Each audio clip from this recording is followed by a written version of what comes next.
depende mucho de la característica de cada modelo, ya que no todos son iguales. Hay algunos que le dan un poquito más de peso a algún mecanismo, hay algunos que le dan algún peso a algún otro mecanismo.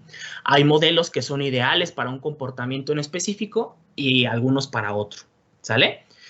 Nosotros ya sabemos que cómo le hacemos de una forma, vamos a decir, sencilla, aunque no lo crean, esa es una forma sencilla de determinar la cinética, porque si nuestra ecuación tiene una misma trayectoria que los datos reales, que unos datos directamente tomadas de algún equipo sensible a este tipo de transformaciones, quiere decir que nuestra ecuación describe perfectamente el fenómeno. Entonces, de la ecuación vemos cuáles son las variables que están dentro y podemos calcular su valor. De esa forma, hubo alguien que ya hizo una relación de esto, qué significa cada una de estas variables y también qué significa cuando tienen distintos valores. ¿Cómo podemos interpretar la cinética?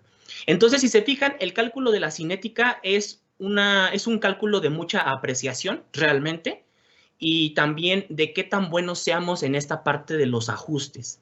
Como ustedes saben, ¿cuál es una medida? No nos vamos a meter en estadística así a grandes rasgos, pero ¿cuál es precisamente esta variable que me dice si mi ecuación se parece a un dato real o si realmente no tiene nada que ver? ¿Cuál es esa variable estadística que me da esa información?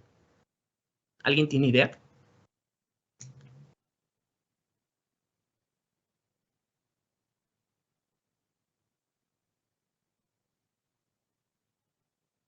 ¿No? No es el rango, profe, no estoy seguro. No, se parece, pero no. De hecho, es un coeficiente. Es un coeficiente de la estadística que me dice si mi ecuación se está pegando bien a la realidad o realmente no tiene nada que ver. Quien esté familiarizado con Excel, Excel calcula muy bien ese coeficiente. ¿No es algo de dispersión? Más bien cuando tenemos dispersión en los datos, este coeficiente tiende a cero. Es decir, cuando el coeficiente tiende a cero, quiere decir que no se parece en nada, y cuando tiene a 1, quiere decir que se parece totalmente. Entonces, más bien cuando tenemos dispersión,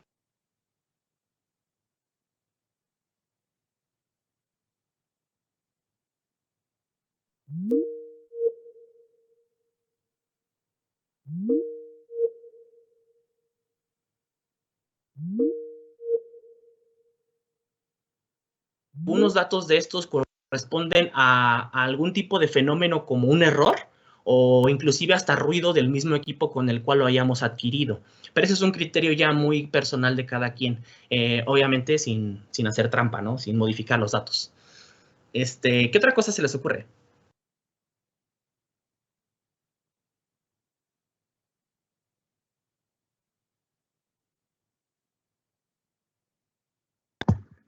Bueno, a mí se me ocurre que si mencionó que era un coeficiente, a lo mejor es el de correlación. Exactamente. Muy bien, Paulina.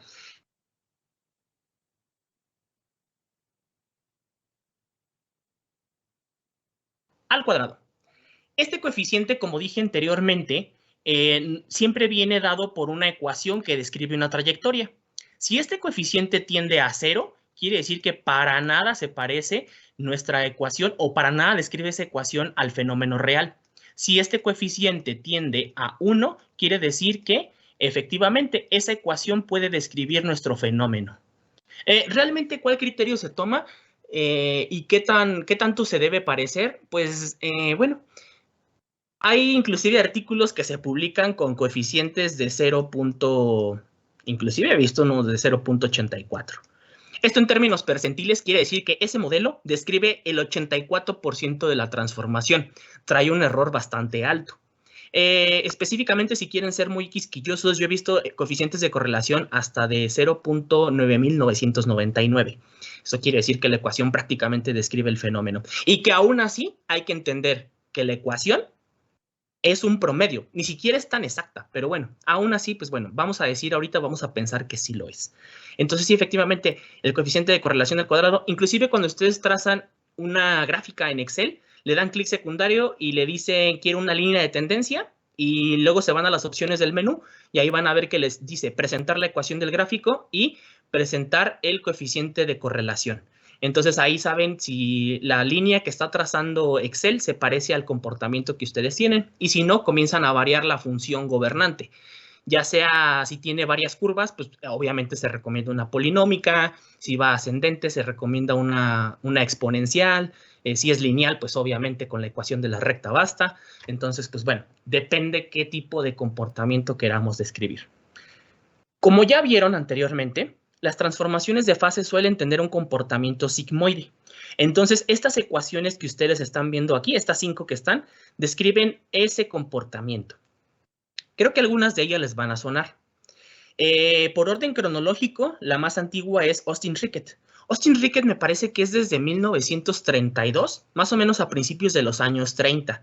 Y realmente ellos no se complicaron mucho y su modelo se basaba en una ecuación de tangente hiperbólica. Entonces, pues era como una S muy ideal. También hay que tener en consideración algo. Todos estos modelos prácticamente nacieron o fueron realizados antes del año 1945. Aún así, las transformaciones de fase son las mismas, inclusive hace miles de años, ¿no? O sea, si hubiéramos podido haber juntado los elementos y las mismas condiciones, era lo mismo. Entonces, por eso es que se siguen usando y son válidos hasta la fecha. Nada más que, pues bueno, ya sabemos que aún así no son tan ideales. Entonces, Austin-Rickett se utiliza más para otro tipo de procesos, como por ejemplo puede ser la recristalización, que inclusive pues así fue como nacieron las ecuaciones que vamos a utilizar aquí para materiales sólidos, para transformaciones sólido-sólido. Específicamente, por ahí Abrami era un químico que estudiaba trataba de hacer una ecuación para la parte de células, que también era nucleación y crecimiento, y trató de desarrollar esta ecuación, solo que al mismo tiempo y de manera, vamos a decir, contemporánea, Johnson y Mell estaban estudiando precisamente las transformaciones en este tipo de materiales y se dieron cuenta que también era por nucleación y crecimiento. La ecuación de Johnson-Mell es una ecuación también un poco ideal, pero ya tiene la forma del sigmoide que se puede adaptar. Digamos, podría estar como más cortita del principio o más cortita del final. Digamos que ya no es tan ideal y simétrica como la tangente hiperbólica. Inclusive esta ecuación, la de Johnson-Mell, no sé, ¿alguien la encontró? ¿Alguien en su tarea encontró la ecuación de Johnson-Mell? No JMA, no JMAK, nada más es JM.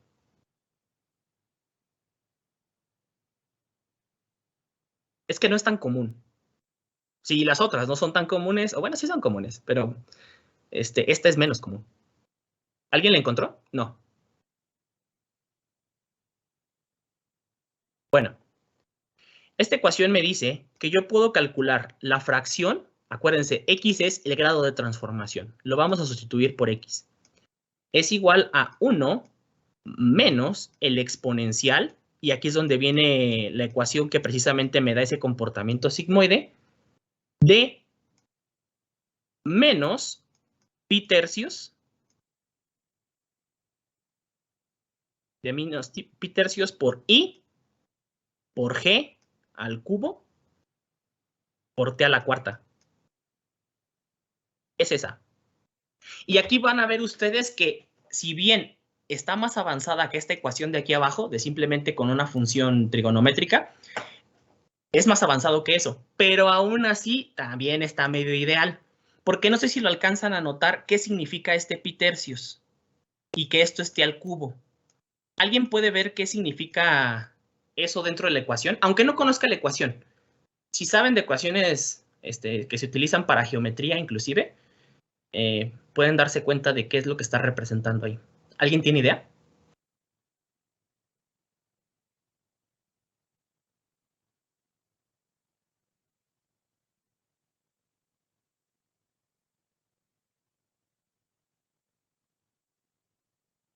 ¿No? Bueno, a lo mejor si le pusiéramos por ahí un 4 tercios de pi, ya fue que lo identificaran más fácilmente. Obviamente se hizo aquí un trabajo algebraico y por eso queda de esa manera. Pero esto quiere decir que estamos considerando cómo cambia el volumen de una esfera. En realidad esto es una esfera. Entonces estamos considerando que los nuevos núcleos que están creciendo son como esferitas que van creciendo. como unas pequeñas bolitas que cada vez van creciendo más y más y más y más, y de esa manera van ocupando un espacio. ¿Cuál espacio? El de la fase madre, es decir, la fase anterior. Y las bolitas, estas esferas que están creciendo, representan a la fase nueva.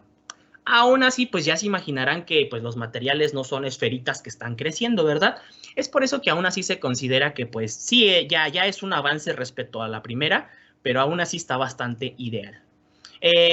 Antes de analizar JMA y JMAK, que son las que vamos a utilizar en este curso, les comento que también existe la de Koistinen-Marburger. Solo que esta ecuación es muy interesante, ya que esta es para transformaciones martensíticas. Las de arriba a lo mejor podrían describir una transformación martensítica, pero traemos mucho error, ya que están pensadas para procesos difusivos.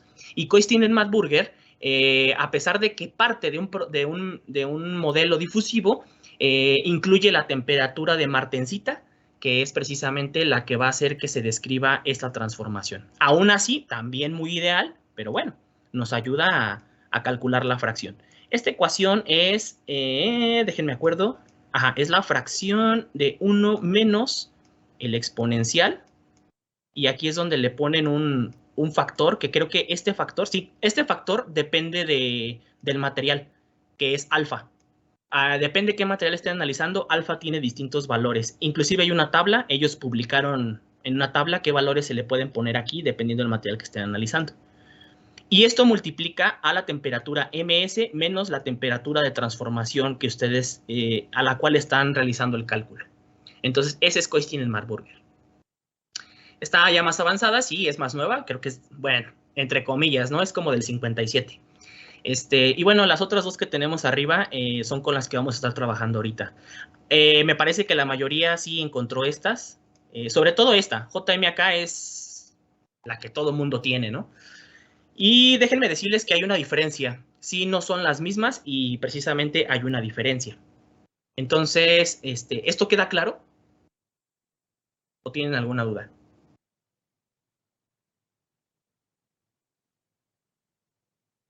No, profe, todo bien. Ok, perfecto.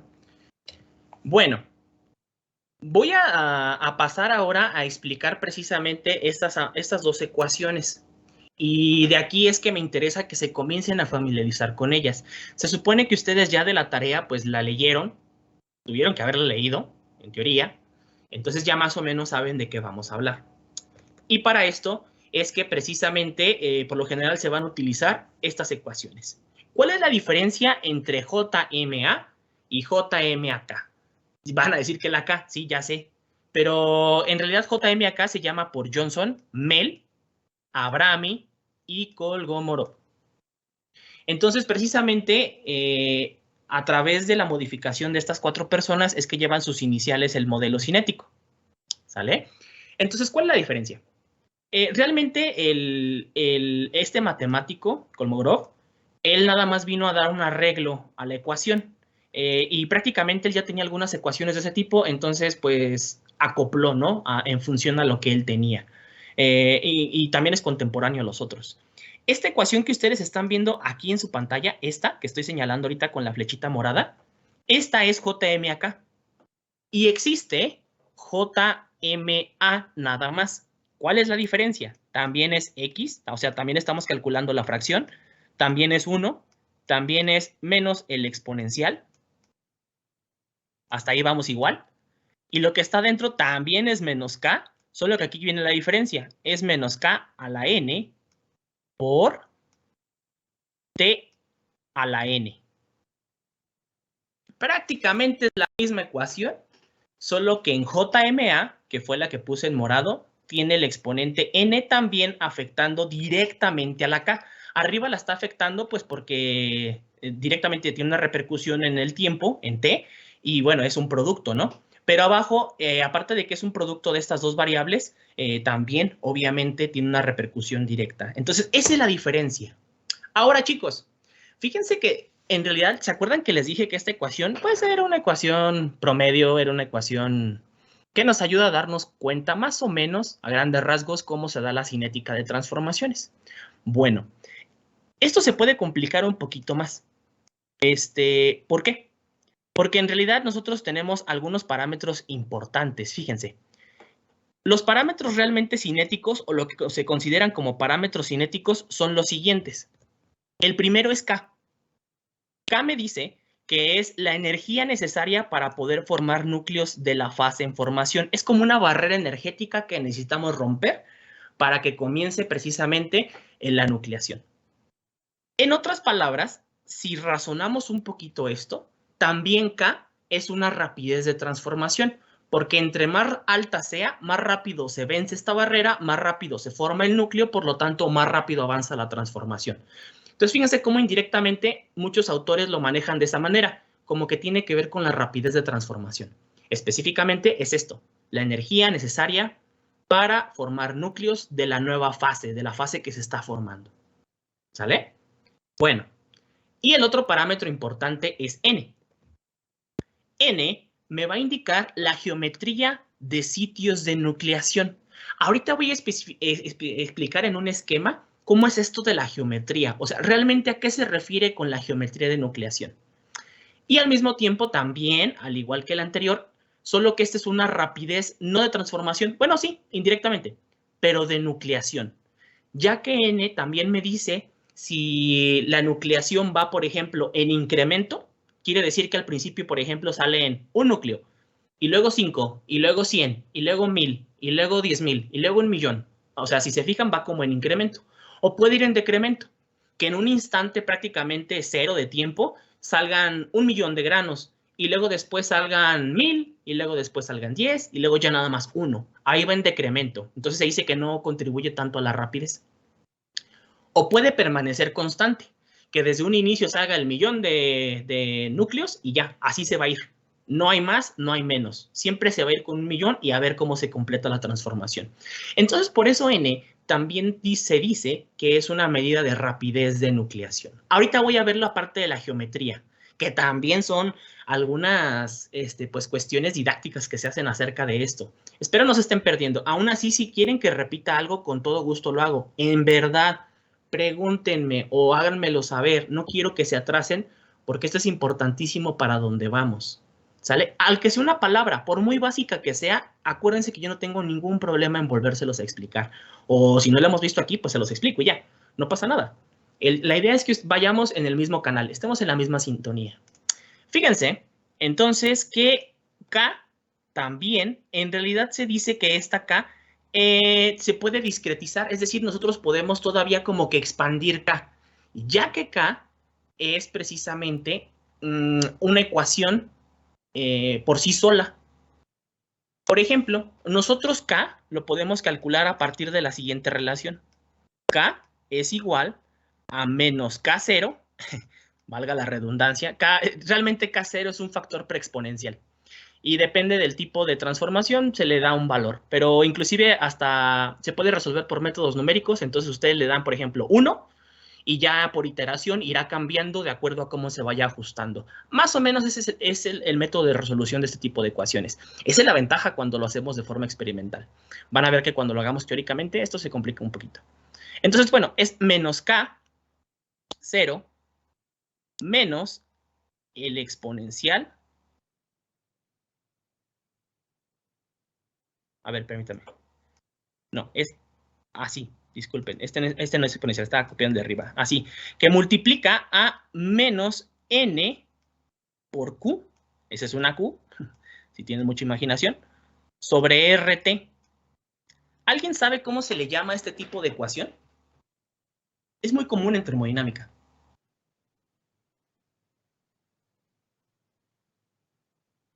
Y de hecho siempre sacan esa letanía, ¿no? Es una ecuación tipo, porque siempre describe esa trayectoria y obviamente es una función totalmente dependiente de la temperatura.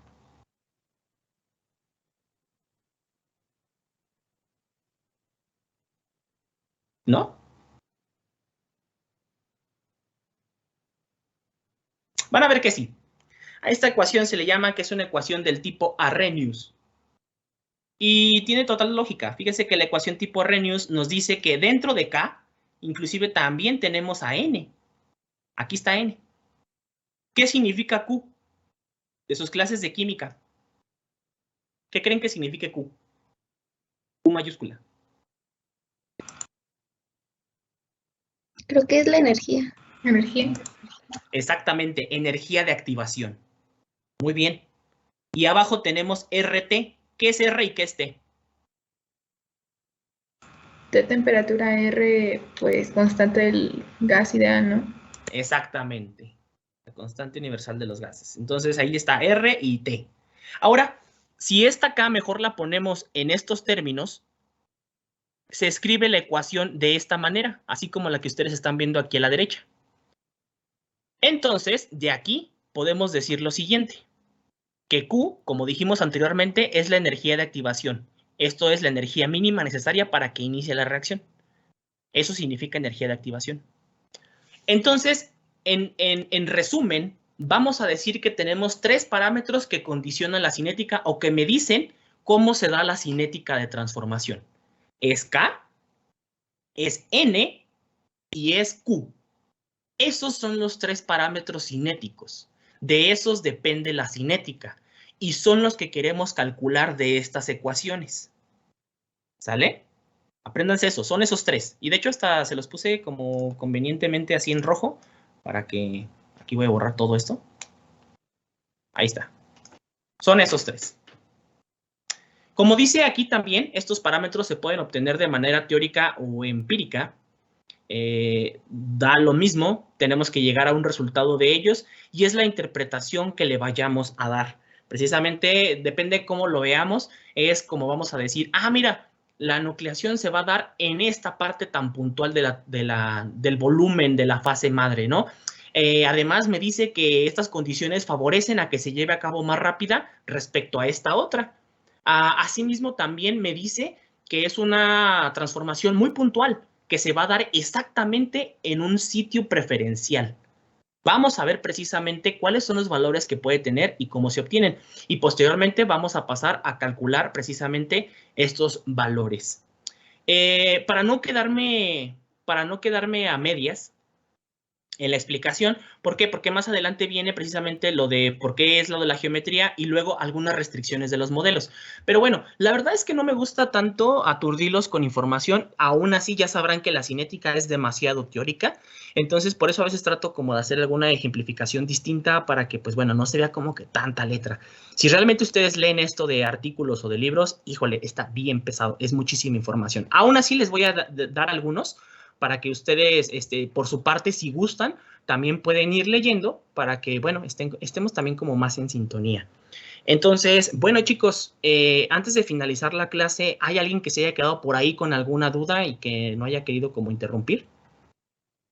¿Algún concepto que dije, algo que quieran que vuelva a repetir?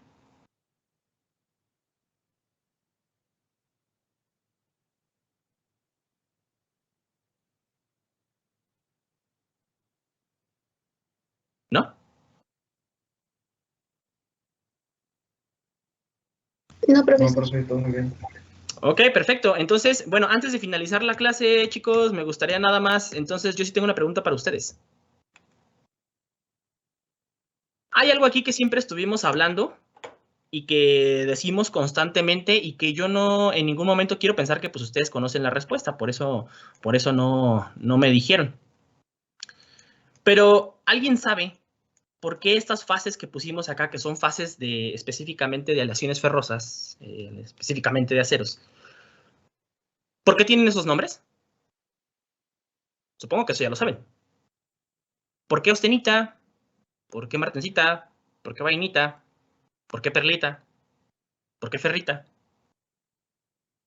Esa es mi pregunta. Y si se fijan, es una pregunta básica. Alguien que me quiera contestar, aunque sea una.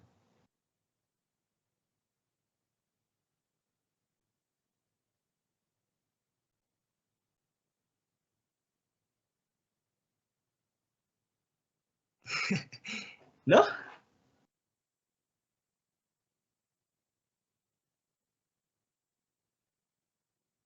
Inclusive ya habíamos dicho de una, que era de la perlita, pero bueno.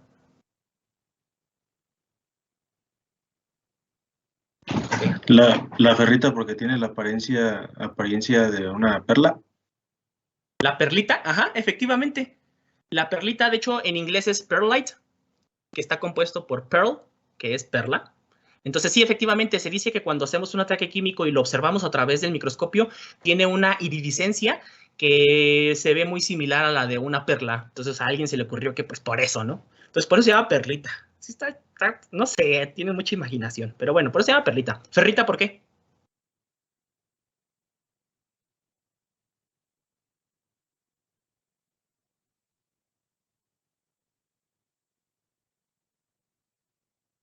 Ferrita es porque en realidad el término ita, si se acuerdan de mineralogía, es precisamente algo que, una nomenclatura que usamos en los minerales. Si bien esto no es un mineral, se puede considerar que es un compuesto hasta cierto punto que tiene una gama, vamos a decirle, de composición química en la cual es estable y que principalmente contiene hierro.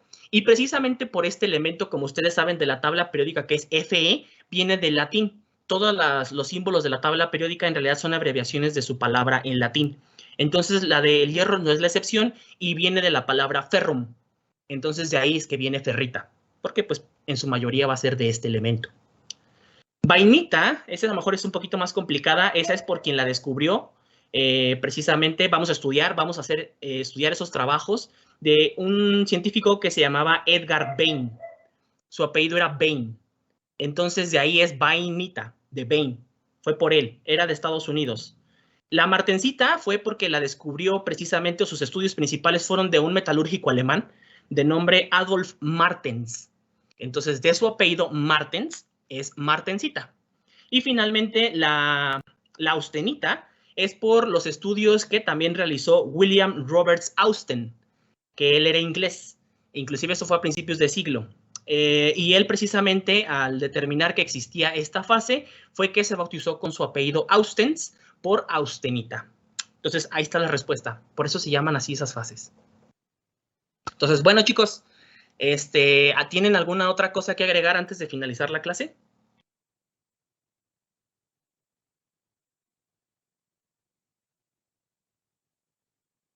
Creo que no, profesor. Muchas gracias. Perfecto. No, al contrario. Gracias por su asistencia. Gracias también por su participación y colaboración y cooperación y todo eso acerca de lo de las firmas. Ahorita mismo lo voy a mandar. Leonardo, si nos estás escuchando, desde donde nos estás escuchando, yo sé que estás aquí presente. Por favor, mándala para ya que se haga oficial eso. Nada más faltas tú.